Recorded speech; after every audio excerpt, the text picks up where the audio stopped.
रुला देने वाली एक सच्ची प्रेम कहानी। सच्चा प्यार कभी भी और कहीं भी हो सकता है। प्यार एक एहसास है जो बिना कहे भी बहुत कुछ कह जाता है। जब किसी को प्यार होता है तो वह ये नहीं सोचता कि इसका अंत क्या होगा। ऐसा इसलिए होता है क्योंकि वह इंसान किसी के प्यार में इतना खो जाता है कि बस उसे प्यार के अलावा कुछ दिखाई नहीं देता। बस वो हमेशा उस वक्त के बारे में दिन रात सोचता रहता है। एक लड़का था, वो एक लड़की से बहुत प्यार करता था। उस लड़की के लिए कुछ भी करने को तैयार था, लेकिन दिक्कत ये थी कि लड़का बहुत गरीब घर से था जबकि लड़की बहुत अमीर थी।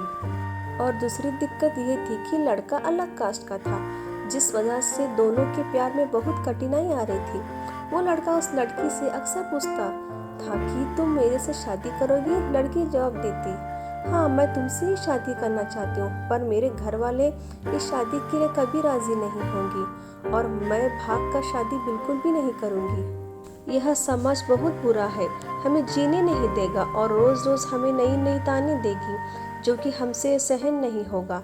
तो लड़का कहता है, ठीक है, जब मैं अपने पैरों पे खड़ा होऊंगा तो तुम्हारे पापा से तुम्हारे हाथ मांगूंगा। लड़की हंसते हुए कहती है, शादी में क्या रखा है? क्या शादी के बाद तुम्हारे लिए मेरे दिल में प्यार कम हो जाएगा? यह सुनकर लड़का सोच में पड़ जाता है। फिर हंसते हुए कहता है, क्या तुम शादी के बाद मुझे भूल जाओगी? इस पर लड़की कहती है, ऐसा कभी नहीं होगा। मेरी सांसें रुक सकती है लेकिन तुम्हारे लिए मेरा प्यार कभी कम नहीं होगा। फिर धीरे धीरे वक्त बीतता गया और लड़की के घर वाले उसके लिए लड़का देखने लगे। जब लड़का को यह बात पता चला तो वह पागल सा हो गया। वह जिससे बहुत प्यार करता था उस लड़की के लिए अपने दिल में नफरत भर ली। वह लड़का जानबूझकर इस करता था जिसके वह लड़की उससे नफरत करने लगे और ठीक वैसे ही हुआ जैसे वो लड़का चाहता था। उस लड़के ने इस किया कि उस लड़की के दिल में नफरत भर गया और लड़की उसे नफरत करने लगी। उस लड़की की शादी किसी और से तय कर दी गई और वह अंदर ही अंदर बहुत दुखी था। जिस दिन उस लड़की की शादी थी उस दिन उस लड़के ने उसकी छोटी बहन को कॉल किया और कहा, मैं जो भी कहूँगा तुम उसको फ़ोन में रिकॉर्ड कर लेना और जब तुम्हारी बड़ी बहन आए तो उसे यह रिकॉर्डिंग सुना देना। उस लड़की की शादी हो गई और वह शादी के 1 महीने बाद वो अपने मायके आ गई। उसकी बहन कहती है, दीदी आपको कुछ सुनाना है। वो लड़की हंसकर कहती है, क्या है, जल्दी सुनाओ। जैसे ही वो उस लड़के की रिकॉर्डिंग ऑन करती है उसमें से रोने की आवाज़ आती है। वो अपनी बहन से कहती है, ये आवाज़ तो राज की लग रही है। छोटी लड़की कहती है, दीदी जिस दिन आपकी शादी थी उस दिन राज का कॉल आया था, वो बहुत रो रहा था। आप खुद ही सुनिए वो क्या कह रहा था। फ़ोन की रिकॉर्डिंग चलने पे राज रो रो कर कह रहा था कि सीमा मैं तुमसे बहुत प्यार करता हूँ और मैं जीते जी तुम्हारी शादी किसी और के साथ नहीं देख सकता।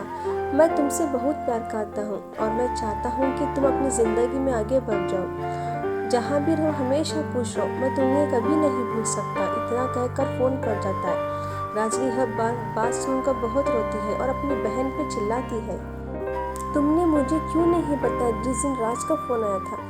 छोटी बहन जवाब देती है, मैं क्या करती दीदी, मैं तो कस्मों के धागों में बंधी हुई थी।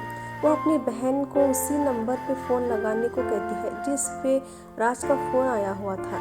छोटी बहन पूछती है, क्यों दीदी? वो अपनी बहन को ज़ोर से डांट देती है। छोटी बहन ना राज को फ़ोन लगाती है। दूसरी तरफ फ़ोन उठाती है, हेलो हेलो आंटी जी, राज कहाँ है?